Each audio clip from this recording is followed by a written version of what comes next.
de transition, l'illustre économiste Fritz Alphonse Jean à prendre la parole.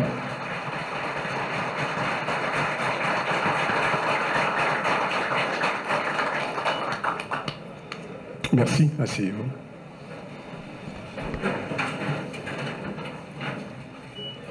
Monsieur Leslie Voltaire, président sortant du Conseil présidentiel de transition, chers amis, chers collègues du CPT, Monsieur le Premier ministre, Monsieur le Président de la Cour de cassation, Mesdames, Messieurs les membres du gouvernement, Mesdames, Messieurs les représentants des grands corps de l'État, Mesdames, Messieurs les membres du corps diplomatique, Monsieur le Directeur général de la Police nationale d'Haïti, Monsieur le commandant en chef des forces armées d'Haïti, Monsieur le général des forces multinationales, cher ami Otongue, Mesdames, Messieurs les représentants du secteur privé des affaires, Mesdames, Messieurs les représentants des organisations des sociétés civiles, Mesdames, Messieurs, en vos rangs, titres et qualités, sans oublier le représentant, l'ex-président de Burundi, représentant de l'OIF.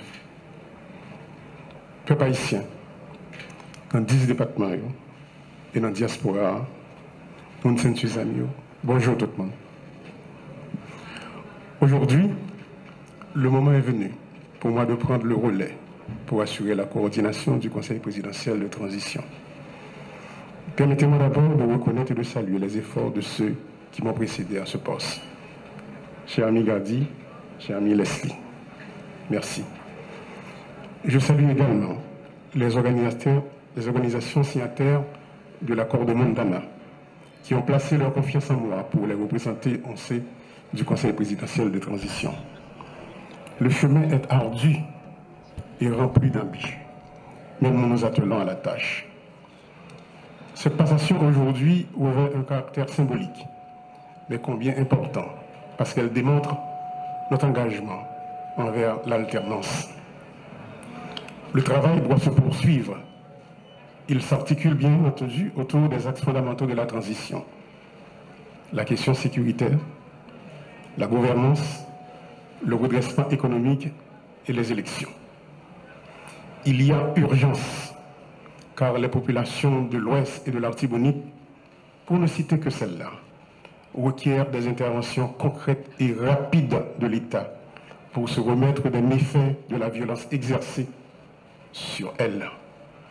Nous tenons à saluer leur courage.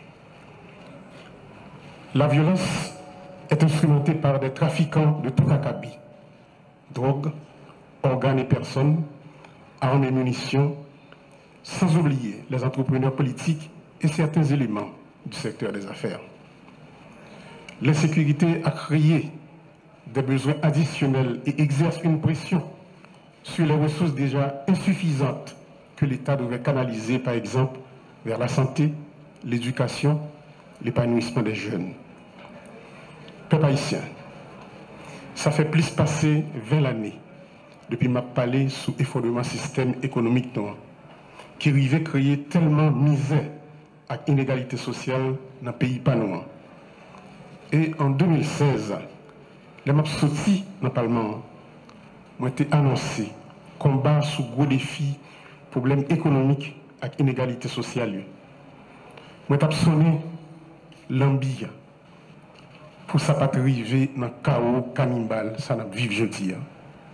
Côté certains monde qui dans le secteur économique et politique, ils mettent des armes dans la jeunesse pays, puis au fait, et puis au fait, ça ils connaissent, pour détruire la vie avec bien, pour ces actions et traîner nous dans la honte ça que nous vivons jeudi. Jeudi, quand bombé ça nous arrive là, on kidnappé, femmes violées, en pile monde perdit la vie avec bien, en pile monde courir quitter le pays, puis aller prendre refuge dans notre pays. Ces conséquences violentes.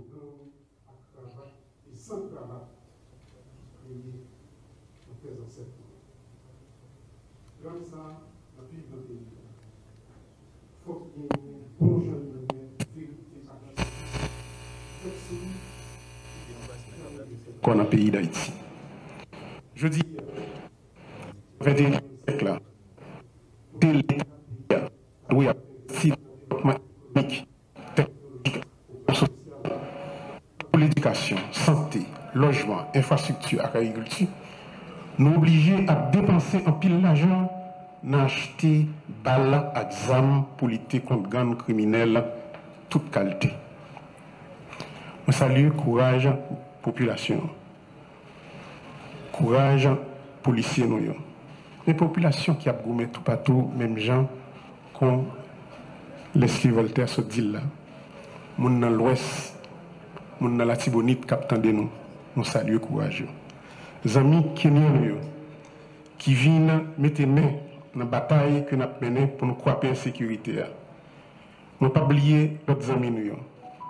El Salvador, Jamaïque, le Bahamas. Nous profitons de une minute de silence pour tous les policiers et soldats et les policiers kenyans qui tombent dans la Tibonite. Une minute de silence, s'il vous plaît.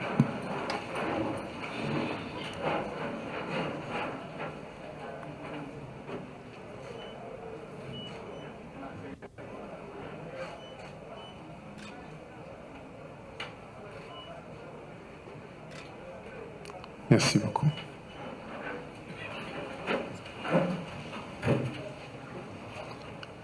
Malheureusement, comme on n'a pas raison qui était supposé venir, il y a un inconvénient, mais nous devons saluer devant tout le monde pour courage.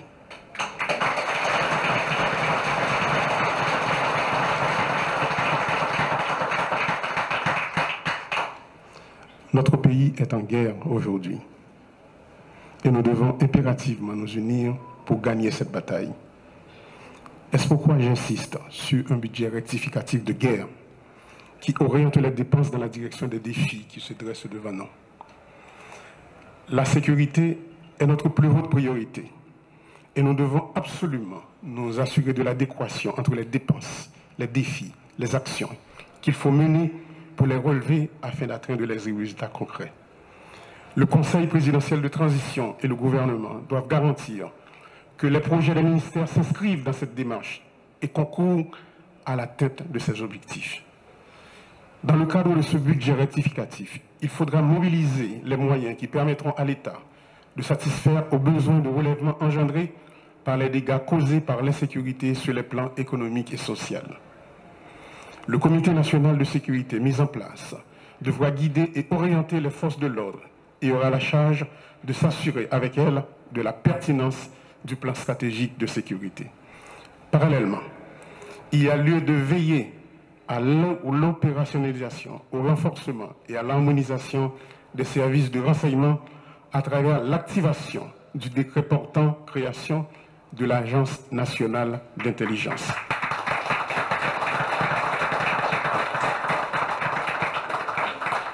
Sans un effectif adéquat, les forces de l'ordre ne seront pas en mesure de mettre fin à l'insécurité. Fort de ce constat, cette année même, plus de 3000 recrues seront formées pour combler le déficit en nombre de troupes sur le terrain, au niveau de la police et au niveau des forces armées d'Haïti.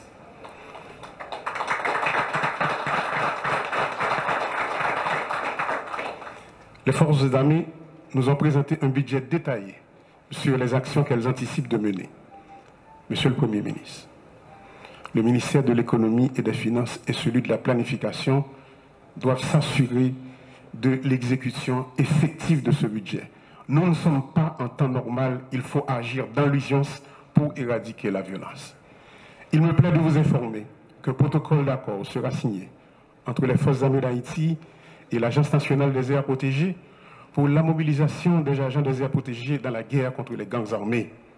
De plus, les démarches sont en cours pour un support aérien et maritime de façon à mieux protéger nos frontières maritimes et terrestres. Il est important de développer l'aspect de la lutte contre les enfants impliqués dans les gangs armés. L'État devra prendre les mesures afin de prévenir et empêcher l'enrôlement des enfants et des jeunes armés.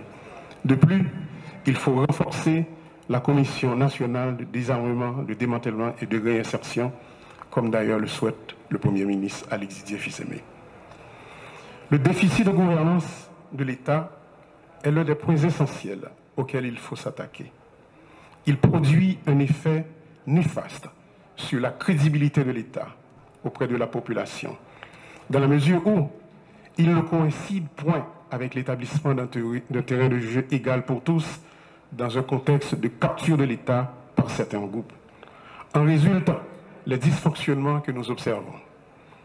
Je crois fermement au rôle que doit jouer l'accès à l'information dans la promotion de la bonne gouvernance. Des mesures concrètes seront initiées pour la mise en place d'un système d'information ouvert au public sur les actions des différentes institutions de l'administration publique. L'appui aux institutions de surveillance, ULCC, CSCCA, CNMP, entre autres, sera maintenu. Par ailleurs, on a annoncé à la population que gagner des téléphones, un centre d'appel que Konatel pour le mettre sous pied. Côté que pour gagner un téléphone dédié pour la DGI, un pour l'immigration et un autre pour la douane.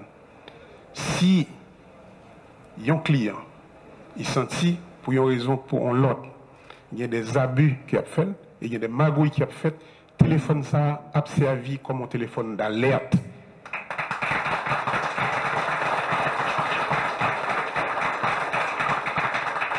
Sur le plan économique, l'objectif consiste à poser les jalons en vue de casser le rythme de décroissance des 6 dernières années. Pour cela, il faut soutenir la production nationale et stimuler tant la consommation que l'investissement en favorisant une approche régionale. La poursuite de pareils objectifs suppose d'abord la mobilisation des ressources domestiques.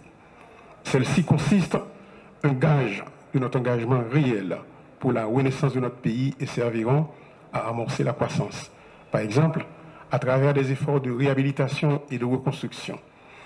La violence a forcé bon nombre de nos citoyens à abandonner leur logement et à délaisser leurs activités productrices de recettes.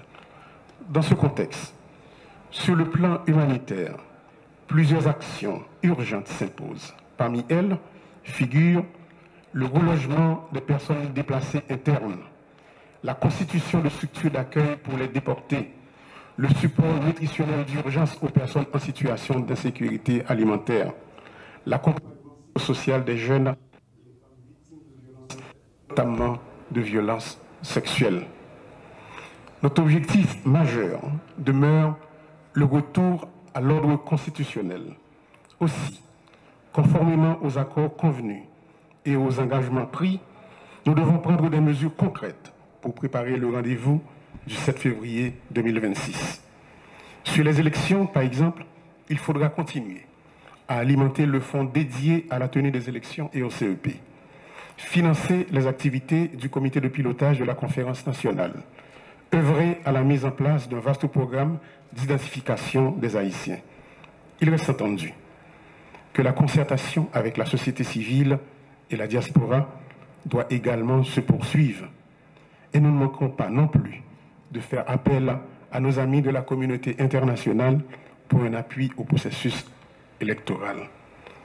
Je dis, il y a des amis de la diaspora qui sont avec nous. Merci de l'amitié de votre présence, chers amis. Chers concitoyens, ma passion population que nous sentons douleur, souffrance, désespoir, monde qui perd famille, caille, travail, famille qui subit viol. Nous avons pour mettre fin dans ça et pour nous accompagner. Mais c'est bien bas, nous saluer et honorer résistance héroïque, monde qui empêche le pays à effondrer. Producteurs paysans, Madame Sarah, artisans, chefs d'entreprise honnêtes, fonctionnaires d'État, policiers et militaires honnêtes, organisations sous quartier. Je vais profiter pour inviter tout le monde pour nous entrer dans la bataille contre la sécurité. Il n'y a plus de place pour les divisions. Il faut s'unir pour gagner la lutte contre l'insécurité. Au nom du Conseil présidentiel de transition, je renouvelle mon engagement pour établir la paix. Nous devons redonner l'espoir et jeter les bases d'un avenir de stabilité, d'équité et de prospérité partagée pour tous les fils et toutes les filles d'Haïti. Merci beaucoup.